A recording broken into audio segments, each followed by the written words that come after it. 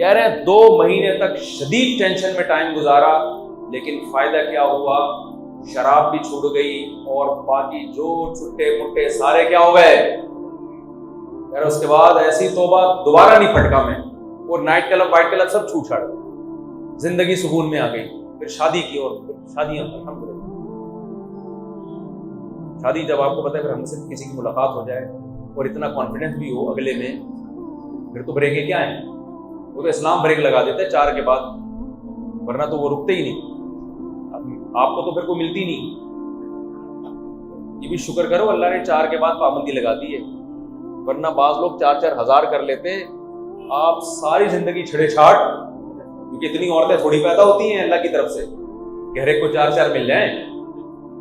تو خیر، تو میرے بھائی جیسے نشے والا نشہ کرتا ہے، سکون مل رہا ہوتا ہے، حقیقت میں بے سکونی کی طرف اپنے آپ کو دھکیل رہا ہوتا ہے، ایسے ہی آپ جب نظر اٹھا کے کسی انٹی کو دیکھو گے وقتی سکون ملے گا، لیکن اپنی زندگی برباد کر کے ہمیشہ کے لیے اپنے آپ کو بے سکونی کی آگ میں داخل کر رہے ہو۔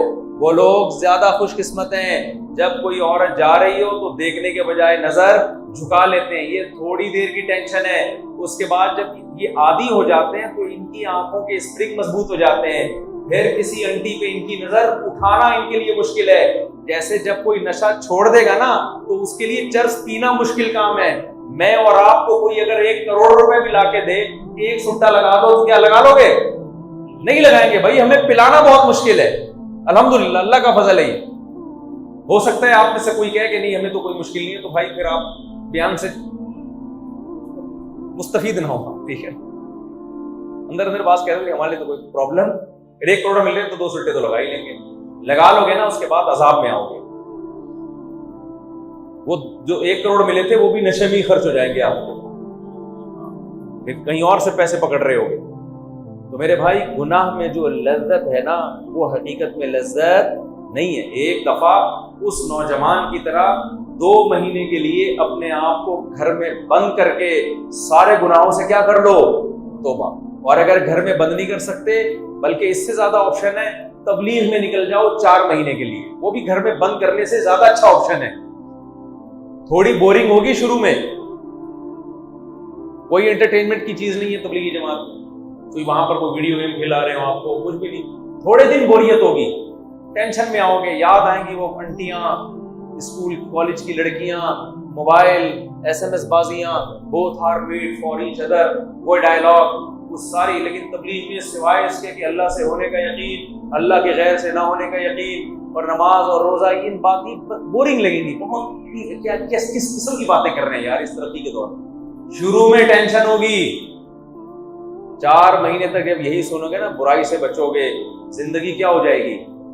تبدیل۔ یا کسی اللہ والے سے، یہ تو خانقاہ ماشاءاللہ حضرت حکیم اختر صاحب رحمہ اللہ کے بڑے اجل خلیفہ ہیں جو اس خانقاہ کو چلا رہے ہیں، بیعت ہو جاؤ ان کے ہاتھ پہ، بند کر لو اپنے آپ کو خانقاہ میں، حضرت 4 مہینے تک میں اپنے گھر بولو نہیں جاؤں، آپ مجھے بتائیں میں یہ برائی کیسے چھوڑوں؟ ماحول چینج کیے بغیر برائی چھوڑنا ناممکن نہیں، لیکن مشکل بہت ہے، ہمت کرو ایک دفعہ۔ اور اگر یہ ابھی ممکن نہیں ہے آپ کے لیے، نہ گھر میں تالا لگا کے بند ہونا ممکن ہے، ابا کان سے پکڑ کے باہر نکال دیں گے، بھائی اپنے تالا لگا کے اسی گھر میں بند ہو سکتے ہو جو آپ نے خود خریدا ہو۔ ابا جب ہوں پھر تالا لگا کے بند کرو گے، ابا کہے گا تیرے باپ کا گھر ہے کیا ہے؟ باپ کا مطلب تیرا اپنا گھر ہے جو بیٹھا ہوا ہے۔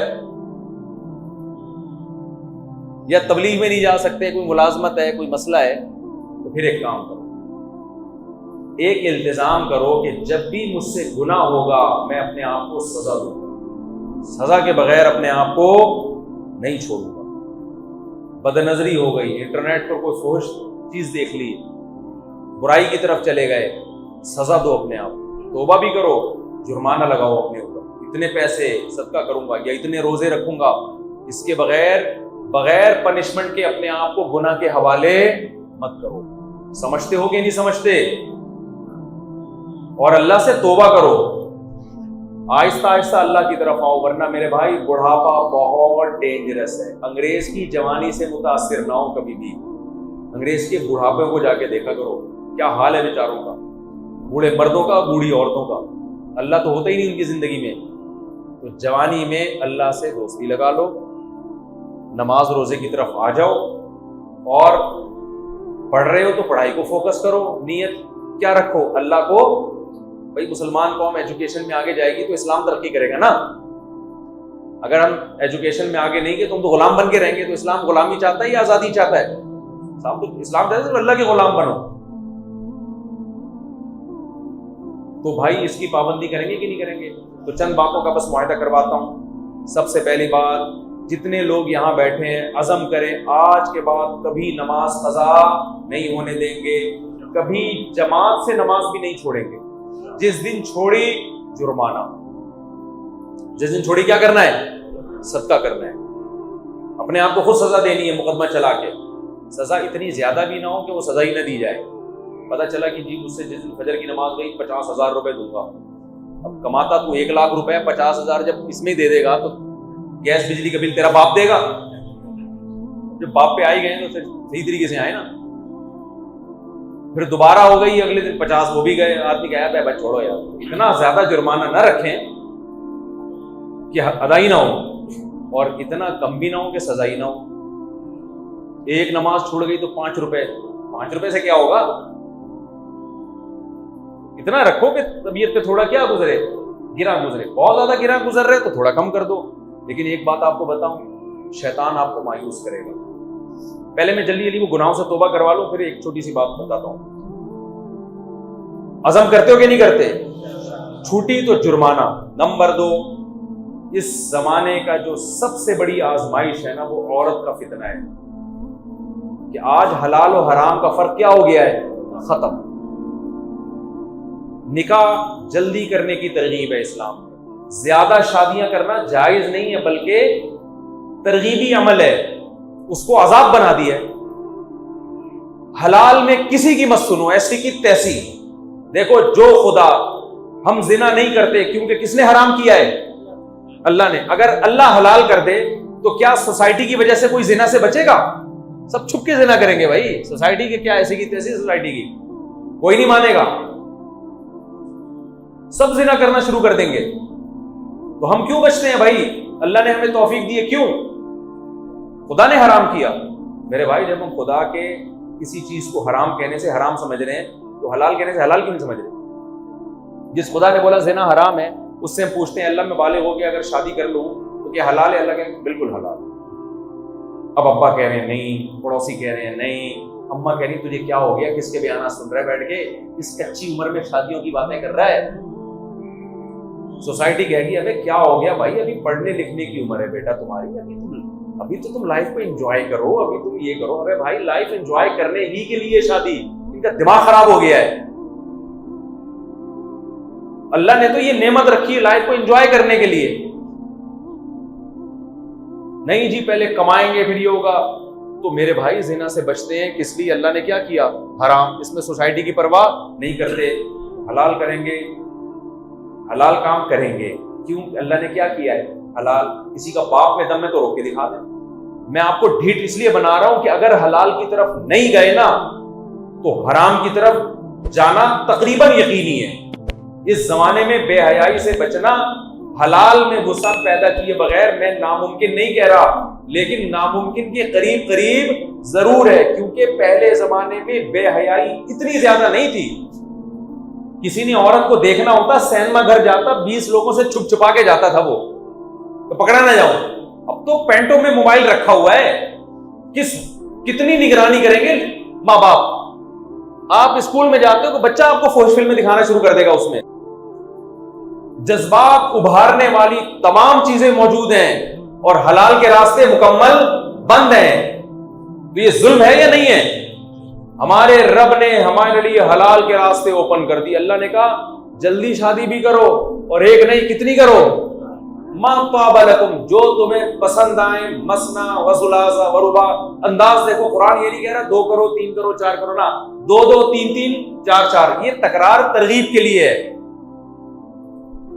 دیکھو آپ کے گھر مہمان آیا، اب بیان شروع ہوا ہے اصل میں، میں آپ لوگ کے چہرے کو دیکھ رہا ہوں، ایسے بور کر ایسے مر رہے تھے بالکل، حالانکہ اب بیان ختم ہو رہا ہے، لیکن آپ کے چہروں کو دیکھ کے لگ رہا ہے کہ آپ یہ سمجھ رہے ہیں کہ اب بیان کیا ہوا ہے، شروع ہوا ہے۔ اسی ٹرک کو تو ہم ختم کرنا چاہتے ہیں میرے بھائی،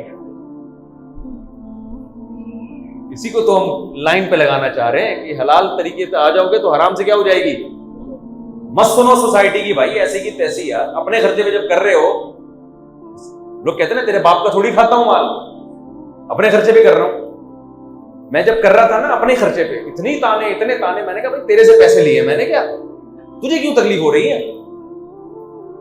تو میرے بھائی حرام کی طرف جاؤ گے نا تو اللہ پوچھے گا، اور حلال سے بچو گے تو آپ قیامت کے دن یہ نہیں کہہ سکتے اللہ سوسائٹی اس کو کیا سمجھتی تھی، برا سمجھتی تھی۔ اللہ کہے گا تو جب مجھ پر ایمان لایا تھا تو سوسائٹی کو لفٹ کیوں کرا رہا تھا تو؟ اے بھائی رزق تو میں نے تجھے دیا، سوسائٹی نے تھوڑی دیا ہے، تو لفٹ نہ کراؤ سوسائٹی کو۔ میں کیا بات کہہ رہا تھا؟ ہاں، آپ کے گھر مہمان آئے، آپ نے اس کے سامنے 4 لڈو رکھ دیے یا لڈو کا پورا ڈبہ رکھ دیا، اب وہ ڈر رہا ہے کھاتے ہوئے، اس کو شرم آ رہی ہے کہ ایسا نہ ہو میزبان ناراض نہ ہو جائے، تو آپ کو لگا اس کی گھبراہٹ دیکھ کے کہ اس کو، کیونکہ بعض دفعہ اتنی مہنگی مٹھائی ہوتی ہے کہ مہمان کہہ رہا ہوتا ہے کہ میزبان نے دل بڑا کر کے رکھ تو دیے لیکن وہ تو تکلفاً، تو میں تھوڑی سی چکھ لیتا ہوں، ایسا نہ ہو میں زیادہ کھائے تو یہ کہ ٹینشن میں نہ آ جائے۔ آپ کی ٹینشن کو دیکھ کے مہمان کہے گا بھائی 1 بھی کھا سکتے ہیں، 2 بھی، 3 بھی اور 4۔ اس انداز سے آپ سمجھ جاؤ گے پرمیشن تو ہے لیکن کوئی موٹیویشن اس میں نہیں، بھائی 1 بھی کھا سکتے ہیں، 2 بھی کھا سکتے ہیں، 3 بھی، اور پھر بھی ہوس پوری نہ ہو تو کتنی کھا لو، توند نہ بھرے تو کتنی کھا لو 4۔ لیکن اگر میزبان واقعی بڑے دل کا ہے تو آپ کی گھبراہٹ کو دیکھ کے کہے گا بھائی 2 2، 3 3، 4 4، جتنا دل چاہے کھا لو۔ ہاں اگر تجھے خطرہ ہے کہ 5ویں لڈو یا 3 4 لڈو سے تیری شوگر بڑھ جائے گی تو صرف 1 کھا لے۔ اللہ کا بھی یہی انداز ہے۔ اللہ کہتے ہیں فَانْكِحُوا مَا طَابَ لَكُم مِّنَ النِّسَاءِ، جو عورتیں تمہیں پسند آئیں۔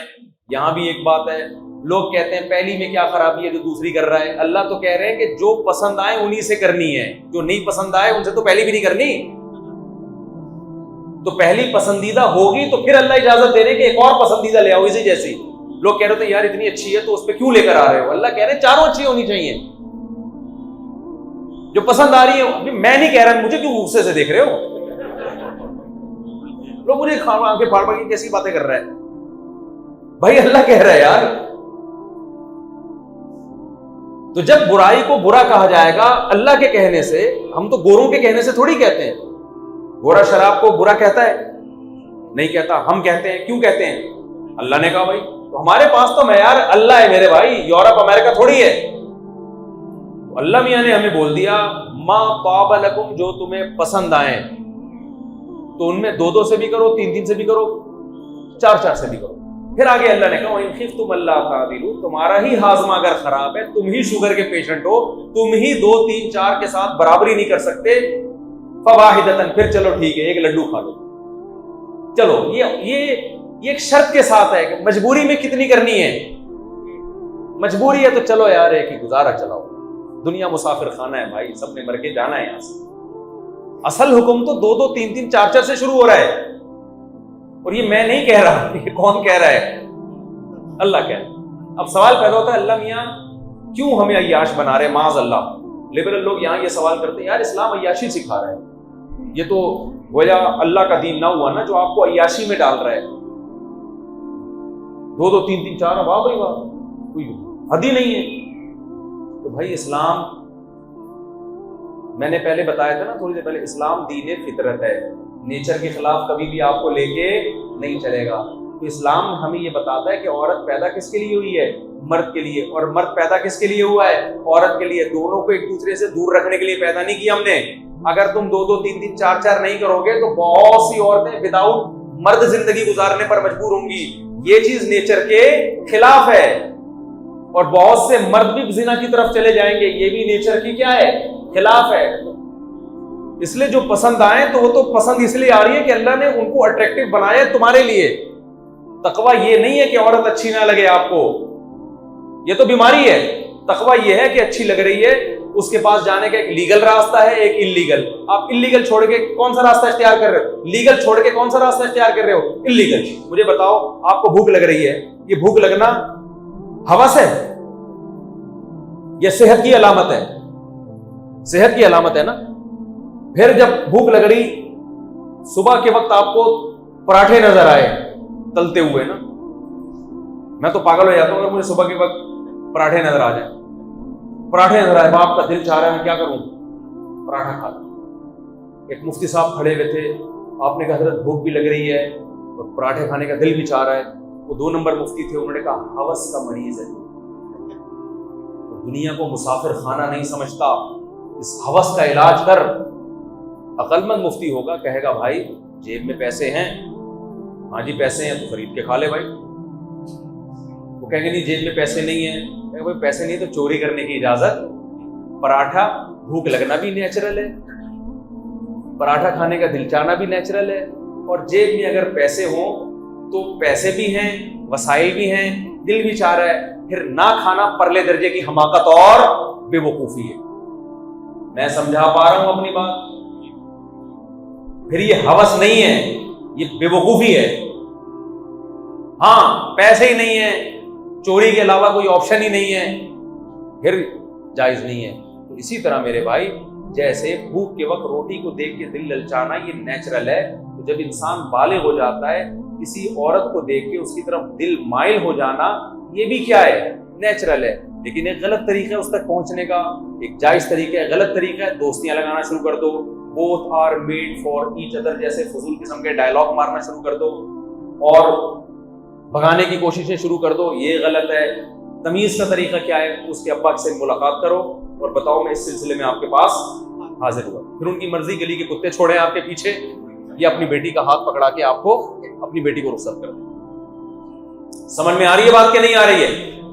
تو کسی کی مت سنو. تو دوسرا کام کیا کرنا ہے؟ نکاح کو سوسائٹی میں فروغ دینا ہے، اور اس میں اللہ پہ اعتماد اور توکل کرنا ہے. اللہ نے قرآن میں نکاح کے وقت یہ کہا کہ اگر فقیر ہو گئے اپنے فضل سے غنی کر دوں گا، کسی اور کام میں یہ نہیں کہا، کیونکہ سب سے بڑی رکاوٹ شادی میں جو چیز بنتی ہے وہ کیا ہے؟ غربت. تو اللہ نے کہا غربت کو رکاوٹ مت سمجھو. تیسرا کام کیا کرنا ہے؟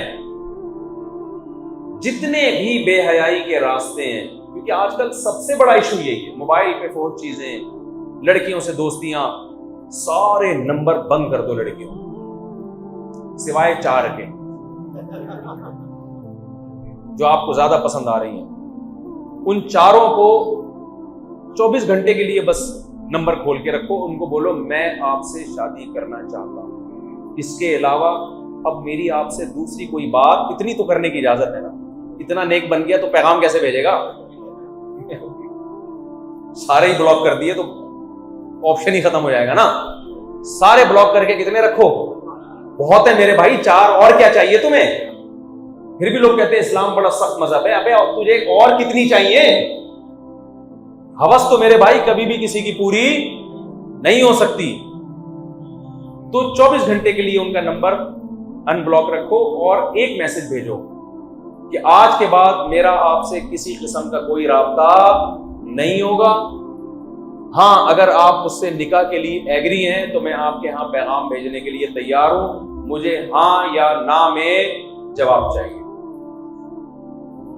انسان کی بچی ہوگی تو ٹو دا پوائنٹ بات کرے گی، انسان کی بچی نہیں ہوگی تو باتوں کو گھمانا شروع کر دیا. ایکچولی دیکھیے میوچل انڈرسٹینڈنگ کی کوئی چیز ہوتی ہے تو بھی ڈرامے ہیں، یہ کوئی انڈرسٹینڈنگ. گورے کیا کرتے ہیں؟ میوچل انڈرسٹینڈنگ کے چکر میں نا شادی سے پہلے ہی ملاقاتیں، بچے بھی پیدا ہو رہے ہیں. بچے بڑے ہو کر پھر ابا اما کی اب ایک دوسرے کو سمجھ لیے ہوتے ہیں وہ نا. 30 سال لگے سمجھنے میں، اس کے بعد شادی ہوئی، بچے ابا اما کی شادی میں تمبو لگا رہے ہوتے ہیں. اب اندازہ لگاؤ یار بے غیرتی کی انتہا ہے یا نہیں ہے؟ اور کمال کی بات ہے پھر ایک ہفتے بعد طلاق ہو جاتی ہے. یہ کچھ بھی نہیں ہوتا. شادی کے بعد کی زندگی شادی سے پہلے کی زندگی سے بالکل الگ ہوتی ہے. کوئی میوچل انڈرسٹینڈنگ کی ضرورت نہیں ہے. بولو بھائی کرنے ہی ہے نکاح کا پیغام تو اپنے ابا اما کو بھیج رہا ہوں، نہیں کرنی تو کیا کرنا ہے؟ ختم، بلاک، بس. اللہ دلوں کی خیانت کو جانتا ہے، اس میں اپنے آپ کو دھوکہ دینے کی کوشش مت کرو. ہاں بعض لوگ کہتے ہیں کہ یہ کام بھی نہیں کرنا، ایسا نہیں ہے، یہ تو کرنا ہے، پیغام تو بھیجنا ہے.